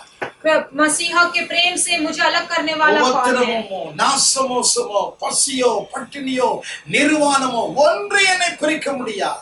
उपद्रव या फिर जो भी कष्ट नष्ट जो भी नंगापन या कुछ भी हो, कोई भी मुझसे वो परमेश्वर के प्रेम से दूर नहीं कर सकता। பைத்தியக்காரனா? क्यों वो एक मूर्ख इंसान है क्या? நல்ல வசதி உள்ள ஒரு செல்வந்தனுடைய மகன், वो पढ़ा लिखा अच्छा से अमीर बेटे का अमीर पिता का एक கிறிஸ்துவின் बेटा அன்பை है। விட்டு யார் என்னை பிரித்து விட முடியாது. लेकिन वो कहता है कि पर मसीह के प्रेम से कोई भी मुझे अलग नहीं कर सकता। அதைத்தான் யோபு அப்படித்தான் வாழ்ந்தார். अय्यूब भी उसी तरह जीवन பிள்ளைகள் जिया। போகலாம், ஆடு மாடுகள் போகலாம், மிருக ஜீவன்கள் போகலாம், மனைவி மக்கள் எல்லாம் போகலாம். मेरे தேவனுடைய அன்பை விட்டு, தேவன் மேல் வைத்திருக்கிற நம்பிக்கை விட்டு, நீதியை விட்டு யார் என்னை பிரிக்க முடியாது. चाहे मेरे पत्नी चले जाए, मेरे बच्चे चले जाए, मेरे सारे धन दौलत भी चले जाए, लेकिन मेरे परमेश्वर के प्रेम और विश्वास से मैं कभी हटूंगा नहीं। தேவன் அப்படி அவனை அழித்து விடவில்லை. परमेश्वर ने उसे ऐसे ही नष्ट नहीं किया। சாத்தான் வெட்கப்படத்தக்கதாய் கர்த்தர் யோபை உயர்த்தினார். शैतान जो है अपमान होने तक परमेश्वर ने अय्यूब को एक उत्तम स्थान दिया। அதான் அப்போஸ்தலனாகிய பவுல் எழுதுகிறார். वही प्रेरित पौलुस वहां पर लिखते हैं। அப்போஸ்தலனாகிய பேதுரு எழுதுகிறார். प्रेरित पत्रस भी கொஞ்ச लिखते கால हैं। பாட அனுபவிக்கிற உங்களை சீர்படுத்தி ஸ்திரப்படுத்தி பலப்படுத்தி நிலைநிறுத்துவார். थोड़े समय तक जो आप परीक्षा से गुजरते हैं, आपको वो दृढ़ करते हैं, स्थिर करते हैं, आपको वो सामर्थ्य देकर आपको खड़ा रखते தேவன் हैं। கவனித்தார். परमेश्वर ने देखा, யோபை கவனித்தார். अय्यूब को ध्यान दिया। யாக்கோபு 5ஆம் அதிகாரம் याकूब 5वां अध्याय 11ஆம் வசனத்தில் 11 वचन में கர்த்தருடைய செயலின் முடிவையும் கண்டீர்களே. परमेश्वर का जो भी उनके आखिरी का सब कुछ आपने देखा। யோபின் பிரச்சனை எப்படி மாத்தினா? अय्यूब का परेशानी कैसे दूर किया? அப்படியே அவன் நிலைமை மாறல. वैसा ही उसका परिस्थिति बदला नहीं। எவ்வளவு காலம் அப்படி இந்த கஷ்டத்தை அனுபவித்தான் நமக்கு தெரியாது. कितने समय तक वो इस कष्ट के से गुजर गया हम नहीं சில जानते। வருஷங்கள் இருக்கலாம், कई साल हो सकते हैं, ஆனால் ஆண்டவர் அதை மாற்றினார். लेकिन परमेश्वर ने उसे அதை बदला। யாக்கோபு எழுதுகிறார். वही याकूब लिखता கர்த்தருடைய है, செயலின் முடிவை கண்டீர்களே. परमेश्वर का जो साया है वो आपने देखा है। அவர் யார்? वो कौन है? அவர் இரக்கமும் மனதுருக்கம் உள்ள கிருபை நிறைந்த தேவன். और वो दया भरा, वो बहुत मन पूर्वक वो अनुग्रह யோபு वाले परमेश्वर है। கஷ்டப்படணும், நான் அதை பார்த்துட்டு இருக்கணும்னு இருக்கிறவர் அல்ல, அவர் இரக்கம் உள்ள தேவன். अय्यूब कष्ट उठाना है और मैं सिर्फ देखना है करके नहीं रहते हैं। அவர் மனதுருக்கம் உள்ள कष्ट தேவன். उठाते हैं, वो बहुत दयालु அவர் ஒவ்வொரு परमेश्वर முறையும் है। அவன் பாடுகளை அனுபவிக்கும் பொழுது இயேசுவுடைய இருதயம் எவ்வளவாய் நொறுங்கி இருக்கும். जब हमेशा जब वो अय्यूब जो है परेशानी से गुजर रहा था, तब परमेश्वर कितने दुखित இந்த हुए பிரச்சனை होंगे। எப்ப மாறும்? ये परेशानी कभी என் बदलेगा? பிள்ளையை போய் நான் உயர்த்துவேன். कभी मैं मेरे बेटे को என் एक பிள்ளை उत्तम எப்பொழுது स्थान दूंगा, உயர்வார்? कभी मेरे बेटे का महिमा करूंगा। அதைத்தான் யாக்கோபு எழுதுகிறார், அவர் இரக்கம் உள்ள தேவன். तभी याकूब लिखता है कि वो दयावान நீங்கள் परमेश्वर ஆராதிக்கிற தேவன் இரக்கம் உள்ளவர். है। आप आराधना करने वाले परमेश्वर दयावान है। உங்களுடைய பிரச்சனைகளை பார்க்கிற தேவன் மனதுருக்கம் உள்ளவர். आपके समस्याओं को देखने वाले परमेश्वर बहुत दयावान है।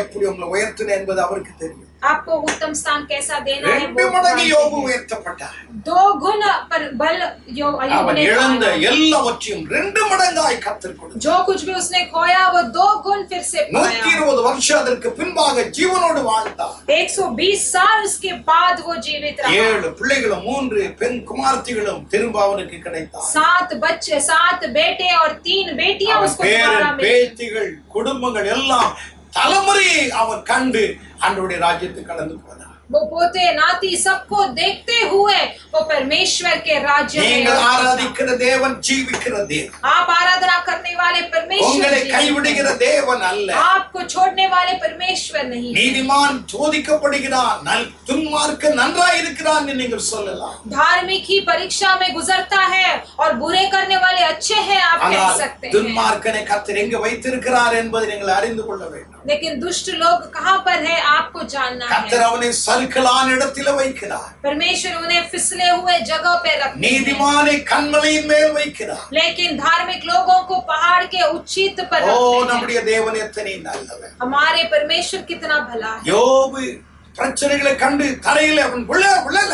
अय्यूब परेशानियां देखकर वो ऐसा ही அவருடைய गिर नहीं நண்பர்கள் पड़ा। தான் தரையில விழுந்து அழுதார்கள். उसके दोस्त लोग ही वो नीचे गिर के रोने நீதிமான் लगे, ஒரு நாளும் கீழே விழ மாட்டான். लेकिन धार्मिक लोग कभी भी नहीं नीचे गिरेंगे, விசுவாசிக்கிறவன் அவர் மேல் விசுவாசம் வைக்கிறவன் பதற மாட்டான். क्योंकि उसके ऊपर विश्वास रखने वाला उतावला न ஒரே ஒரு होगा। காரியத்தை நான் சொல்லி நான் முடிக்கிறேன். एक कार्य कहकर समाप्त करूंगा, நேரமாகிறது. समय हो गया। தானியேல் தீர்க்கதரிசியின் புத்தகம் 3ஆம் அதிகாரம் दानियल भविष्यद्वक्ता का पुस्तक 3रा अध्याय 15ஆம் வசனத்தை எடுத்துக்கொள்ளும். 15 वचन हम ले लेंगे। உங்களை என் கைக்கு தப்புவிக்க போகிற தேவன் யார் என்று சொன்னார். ऐसा कौन देवता है जो तुमको मेरे हाथ से छुड़ा सके? உங்களை என் கைக்கு தப்புவிக்க போகிற தேவன் யார்? तुमको मेरे हाथ से कौन छुड़ा सकता? இங்கே ऐसा ஒரு कौन देवता है? பயங்கரமான ஒரு அறைகூவலை நாம் பார்க்கிறோம். यहाँ पर एक भयानक सा एक संभव देखते ஒரு हैं। ஒரு ஒரு ஒரு சேலஞ்ச், ஒரு சவாலை நாம் இங்க பார்க்கிறோம். एक चैलेंज को देखते हैं, एक सवाल यहाँ पर பயங்கரமான बताया गया காட்சியை है। குறித்து நான் உங்களுக்கு சொன்னேன். एक भयानक सा कार्य के बारे में मैंने आपसे பயங்கரமான कहा। துர்ச்செய்தி குறித்து நான் சொன்னேன். एक भयानक सा दुखित संभव को मैंने இங்க आपसे बताया, பயங்கரமான ஒரு சேலஞ்ச் குறித்து நாம் இங்கே பார்க்கிறோம். और एक यहाँ भयानक सा एक परीक्षा के बारे में मैं உங்களை बता रहा ராஜா, हूँ। அந்த தேசத்தின் ராஜா சொன்னான், உங்களை என் கைக்கு தப்புவிக்க போகிற தேவன் யார் முடியும்? यहाँ पर राजा कहता है कि ऐसा कौन देवता है जो तुम्हें मेरे हाथ से छुड़ा सके? ஏன் காரணம் என்ன? क्योंकि कारण क्या है? அவர் நிறுத்தின அந்த 60 முழ உயரம் உள்ளதான அந்த பொற்சிலையை அவர் ஆராதிக்கவில்லை. क्योंकि उन्होंने बनाया गया वो 60 फुट का वो मूर्ति को वो आराधना न करे, नहीं किया। இவர்களுக்கு திரும்ப இன்னொரு சந்தர்ப்பம் கிடைத்தது. दोबारा एक और उन्हें ऐसा मौका मिला। 3ஆம் அதிகாரம் 14ஆம் வசனத்தில் வாசிக்கிறோம். 3:16 में हम पढ़ते हैं, நீங்கள் என் தேவர்களுக்கு ஆராதனை செய்யாமல் நான் நிறுத்தின பொற்சிலை பணிந்து கொள்ளாமலும் இருந்தது மெய்தானா? உங்களுக்கு நான் திரும்ப இன்னொரு சந்தர்ப்பம் கொடுக்கிறேன். आपने मेरे देवता को पूजित नहीं किया, वो सच है, इसलिए मैं तुम्हें दोबारा एक और बार मौका देता ஒருவேளை हूं। அதை நீ கேட்க நீ தவறி போயிருக்கலாம். अगर आपने सुनने के लिए ஒருவேளை அதை விளக்கி छोड़ दिया होगा, விளங்கலையும் உனக்கு தெரியாது. आपको समझ में नहीं आया होगा, மறுபடியுமாய் சொல்றேன், लेकिन दोबारा मैं कहता हूँ, நீ இந்த பொற்சிலையை நீ ஆராதிக்கணும். इस देवता का इसे पूजित करना है। அப்பொழுதுதான் அவர் சொல்கிறார், तभी वो कहते हैं, ஸ்தோத்திரம், இந்த காரியத்து 16ஆம் வசனத்திலே இந்த காரியத்து குறித்து உமக்கு உத்தரவு சொல்ல எங்களுக்கு அவசியம் கிடையாது. तब वो कहते हैं कि इस कार्य के बारे में आपको जवाब देना हम नहीं चाहते, எங்களுக்கு அவசியம் கிடையாது. हम नहीं चाहते कि इसके बारे में जवाब இந்த देना। ஒரு சிலையை போய் கும்பிடுறதுக்கு எங்க ஜீவனை போனாலும் பரவாயில்லை, நாங்க அதை கும்பிட மாட்டோம். इस मूर्ति को पूजा करने से अच्छा हमारा जीवन भी चले जाए अच्छा है, लेकिन हम उसकी दंडवत नहीं 17ஆம் करेंगे। வசனத்திலே அவன் சொல்றார், 17 वचन में कहता है, நாங்கள் ஆராதிக்கிற எங்களுடைய தேவன் எங்களை தப்பிக்க வல்லவர். हम आराधना करने वाले हमारे परमेश्वर हमें छुड़ाने के लिए सामर्थ्य है। நாங்கள் ஆராதிக்கிற தேவன் தப்பிக்கிறவர். हम आराधना करने वाला परमेश्वर நாங்கள் हमें ஆராதிக்கிற बचाएंगे। தேவன் ஜீவிக்கிறவர். हम आराधना करने वाले परमेश्वर जीवित है। நாங்கள் ஆராதிக்கிற தேவன் ஆவியாய் இருக்கிறவர். हम आराधना करने वाले परमेश्वर आत्मा से भरे हुए எங்களுடைய हैं। ஆராதிக்கிற தேவன் எங்கும் வியாபித்திருக்கிறவர். हम आराधना करने वाले देव परमेश्वर हमेशा सब जगह पर मौजूद ஆராதிக்கிற है। ஒரு தெய்வ பிள்ளைகளுடைய வாழ்க்கையில வந்த ஒரு பெரிய பிரச்சனை, आराधना करने वाले बच्चों के पास एक बड़ा समस्या, அரபு தேசத்திலே அவ்விதமாய் ஸ்தோத்திரம் ஒரு பெரிய பிரச்சனை சில வருடங்களுக்கு முன்பாக நடந்தது. अरब के देश में एक बड़ा परेशानी कई साल पहले हुआ था। ஸ்தோத்திரம், இந்த கிறிஸ்துவ ஆராதிக்கிற இயேசுவை ஆராதிக்கிற கிறிஸ்தவர்கள் சிலரை அவ்விதமாய் அரெஸ்ட் பண்ணினார்கள், பிடித்தார். यीशु को आराधना करने वाले मसीह के लोगों को वहाँ के सरकार ने पकड़ा था, मारा था। ஸ்தோத்திரம், அவர்கள் ஒரு இஸ்லாமியர்களிலே ஒரு கொடூரமான ஒரு வகுப்பை சேர்ந்தவர்கள். वो इस्लाम के धर्म में बहुत वो भयानक से என்ற वो பல व्यक्ति இடங்களில் थे। அவர்கள் இருக்கிறார். और कई देशों में वो वहां पर हैं लोग, ஈராக்கிலே அதிகமாக இருக்கிறார். और ऐसे लोग जो है वो इराक में हैं, ஆப்கானிஸ்தானத்திலே அதிகமாக இருக்கிறார். अफगानिस्तान में भी अनेक लोग ऐसे मौजूद हैं। இயேசுவை ஆராதிக்கிறவர்களை பிடித்து அவருடைய கழுத்தை அறுத்து விட வேண்டும். और उन लोग ऐसे करते हैं कि परमेश्वर मसीह के लोगों जो आराधना करते हैं ஒரு परमेश्वर முறை को मार ஒரு डालते हैं। தகப்பனையும் 7 வயதுள்ள பையனையும் அவிதமாய் அவர்கள் பிடித்து அவர்களை கொண்டு போய் கையை பின்பாக கட்டி வைத்து முழங்கால் படியிட சொன்னார். एक बार एक लोग क्या कहते साथ उनके बच्चे और उनके पिता को लेकर जाकर उसे बांध कर उसे घुटना टिका कर बैठाते हैं। 7 வயதுள்ள பையன் முழங்கால் போட்டு இருக்கிறான், அவருடைய கை பின்னாடி கட்டப்பட்டு இருக்கிறது. 7 साल का वो उसका बेटा जो है वो उसे घुटने टिका कर बिठाया गया है। பக்கத்துல தகப்பன் கை கட்டப்பட்டு அவனை முழங்கால் படிக்கிட்டு இருக்கிறார். और उसके पिता को भी घुटने टिकाकर उसका हाथ पीछे बांधा गया है। தகப்பனை பார்த்து அவர்கள் கேட்கிறார்கள், உன் பையனுடைய கழுத்தை நாங்கள் அறுக்க போகிறோம், இயேசு தேவன் அல்ல, அவரை நாங்கள் ஆராதிக்க மாட்டோம் என்று சொன்னால் உனக்கு நாங்கள் விட்டு விடுவோம் 2 பேரையும்.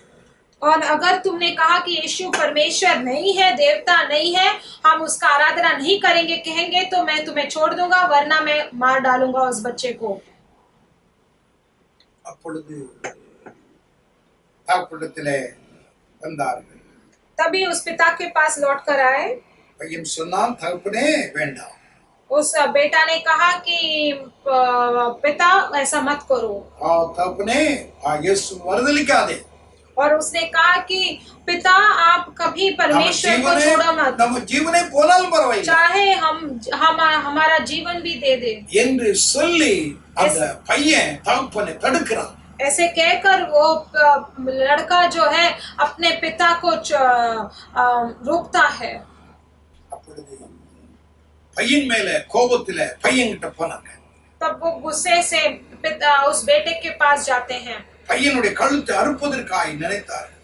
उस बेटे के गला को काटने के लिए तैयार होते हैं। என் பையனை அவிதமாய் கழுத்தை அறுத்துட வேண்டாம், நான் இயேசுவை மறுதலிக்கிறேன், அவர் ஆண்டவர் அல்ல என்று சொல்லி அவன் சொன்னான். तो वो तुरंत कहता है, वो पिता कहता है कि मेरे बेटे को मारो मत, मैं परमेश्वर नहीं है करके मैं कहता हूँ और मैं नहीं आराधना करूंगा उनका। கையை கட்டை அவுழ்த்து விடுங்க அப்படின்ட்டாங்க. और तुरंत उसे कहा गया कि उसके हाथ को छोड़ देना। அவனுடைய கையை கட்டை அவுழ்த்தாச்சு. उसके हाथ को बांधा गया था, छोड़ दिया। பக்கத்துல நின்று கொண்டிருக்கிறார். और वो बाजू में खड़ा है। பையனிடத்துல வந்தார். उसके बेटे के पास आए। தகப்பனை போல நீ மறுதலிக்கணும். और तेरे पिता की तरह तू भी उन्हें छोड़ना है। 7 வயது உள்ள பையன், वो 7 साल का लड़का, இயேசு ஜீவன் உள்ளவர், मेरा यीशु जीवित है, எனக்காக ஜீவனை கொடுத்தவர், मेरे लिए उसने जीवन दिया है, நான் அவரை மறுதலிக்க மாட்டேன் मैं उन्हें नहीं छोड़ूंगा, என்று சொன்ன உடனே அவருடைய கழுத்தை அறுத்தார்கள். அவன் செத்துட்டான். ऐसे कहते ही उसको मार डाला गया और वो मर गया। தகப்பன் ஓ என்று தேம்பி அழுதார். तब वो पिता ने वो बहुत जोर जोर से रोने लगा। அப்பொழுது அவர்கள் கேட்டார்கள், ஏன் அழுகிறாய்? तब उसने விடுதலை ஆக்கிட்டோமே. पूछा क्यों रो रहा है, हमने तो तुझे छोड़ दिया है। என்னை விடுதலை ஆக்குறதற்காய் நான் சந்தோஷப்படல. मुझे छोड़ने के लिए मैं खुश नहीं हो सकता। என் இயேசுவை நான் மறுதலித்ததற்காக நான் அழுகிறேன். मेरे परमेश्वर यीशु को मैंने छोड़ दिया, इसलिए मैं रो रहा हूँ। பரலோகம் போகக்கூடிய நிலைமை எனக்குள் இல்லாம போச்சே என்று சொல்லி நான் அழுகிறேன். मेरे बेटे के साथ मिलकर मैं स्वर्ग राज्य में नहीं जा सकता हूँ करके मैं रो रहा हूँ। தான் இங்கே இந்த 3 புருஷருடைய வாழ்க்கையில நான் பார்க்கிறேன். वही संभव इस 3 व्यक्ति के जीवन में हम देखते हैं। ராஜாவே உமக்கு சொல்ல நாங்க அவசரம் இல்ல. राजा मैं तुम्हारे लिए நாங்கள் ஆராதிக்கிறவர் எங்களை தப்புவிப்பா. हम आराधना करने वाले परमेश्वर हमें छुड़ाएंगे। ஸ்தோத்திரம். 7 மடங்கு அந்த நெருப்பு சூளையை 7 மடங்கு ஃபயர் பண்ண சொல்றாங்க. और 7 गुना वो आग के गड्ढे पर उन्हें डाला गया। அங்கே அவிதமாய் கொண்டு போய் உள்ளே போட்டார். और उन्हें उस पर डाला गया। கொஞ்ச நேரத்துல அவங்க அப்படியே கருகி போயிருவாங்கன்னு தான் ராஜா நினைச்சார். और डालते ही तुरंत वो भस्म हो जाएंगे करके राजा ने सोचा। 24 வசனத்துல வாசிக்கிறோம். लेकिन 24 वचन में हम पढ़ते அப்பொழுது हैं, ராஜாவாகிய நேபுகாத்நேச்சார் பிரமித்து தீவிரமாய் எழுந்திருந்து தன் மந்திரிமார்களை நோக்கி, 3 புருஷர் அல்லவோ கட்டுண்டவர்களாய் அக்கினியிலே போட்டோம், ஆனால் இப்பொழுது 4 பேரை நான் பார்க்கிறேனே அப்படின்னு சொன்னார். तब नेबूकदनेस्सर राजा ने कहा, आश्चर्यचकित होकर घबरा कर कहा, हमने तो 3 लोगों को उस आग में डाला, लेकिन यहाँ पर तो 4 लोग हैं। இவர்கள் பதறல, वो डरे नहीं, ராஜா பதற. लेकिन राजा डर गया। ராஜா பிரமித்தான் என்று வாசிக்கிறோம். राजा आश्चर्यचकित हो गया करके हम पढ़ते हैं। ராஜா தீவிரமாய் எழுந்திருந்தார். राजा घबरा कर उठ गया। மந்திரிமார்களை நோக்கி அவர் கேள்விகளை அவன் எழுப்பினார். वो मंत्रियों को देखकर पूछने लगा, ஏன் அவருக்கு பதட்டம்? क्योंकि वो घबरा गया, அவனுக்கு பயம், उसको डर आ गया। இது என்ன ஆச்சரியமா இருக்குது. ये क्या आश्चर्य बात है। எனக்கு नाम है, मेरे प्रिय लोगों, விசுவாசிக்கிறவன் பதற. विश्वास करने वाला उतावला न होगा। பிசாசு தான் உன்னை பார்த்துட்டு அவன் பதற. शैतान ही तुझे देखकर डरना है। நீ ஒரு காலமும் பதறக்கூடாது. तू कभी भी उतावला न அவனை होगा। தூக்கி உள்ளே போட்ட ராஜா தான் பதறிட்டான். उन्हें अंदर डालने वाला राजा ही डर गया। ஏன்? காரணம் என்ன என்றால், क्यों? कारण क्या है? அங்கே ஒரு காட்சியை பார்க்கிறார். क्योंकि वो वहाँ पर एक कार्य देखता ஆண்டவராகிய है। கர்த்தர் அவருக்கு உதவி செய்வதற்கு அந்த அக்கினி சூளையில இறங்கினதை அவர் பார்க்கிறார். वो देखता है कि परमेश्वर जिस तरह उनके साथ उस आग के भट्टी में गिर गए। ஆண்டவர் உங்களுக்கு உதவி செய்ய வருவார். परमेश्वर आपको सहायता करने के लिए आएंगे। பிரச்சனையான நேரத்துல, इस परेशानियों के समय पर, தொற்று நோய் கொரோனா எழுப்பி கொண்டிருக்கிற இந்த காலகட்டத்தில், इस कोरोना के महामारी विपत्ति के समय உங்களை पर ஒரு நாள் கைவிட மாட்டார். परमेश्वर आपको कभी भी நாம் नहीं छोड़ेंगे। ஆராதிக்கிறவர் ஜீவனுள்ளவர். हम आराधना करने वाले जीवित है। அக்கினியிலிருந்து மாத்திரமல்ல, கொள்ளை நோயிலிருந்து நம்மை தப்புவிப்பார். ना केवल इस आग से, लेकिन इस महामारी से भी हमें பிரச்சனையிலிருந்து உங்களை छुड़ाएंगे। தப்புவிப்பார். सारे परेशानियों से आपको छुड़ाएंगे। நாம் ஆராதிக்கிறவர் ஜீவனுள்ளவர். हम आराधना करने वाले जीवित है। ஒரு காலமும் பயப்படாது. कभी भी डरो नहीं। அதைத்தான் வாசித்தோம். वही हमने पढ़ा, விசுவாசிக்கிறவன் பதற.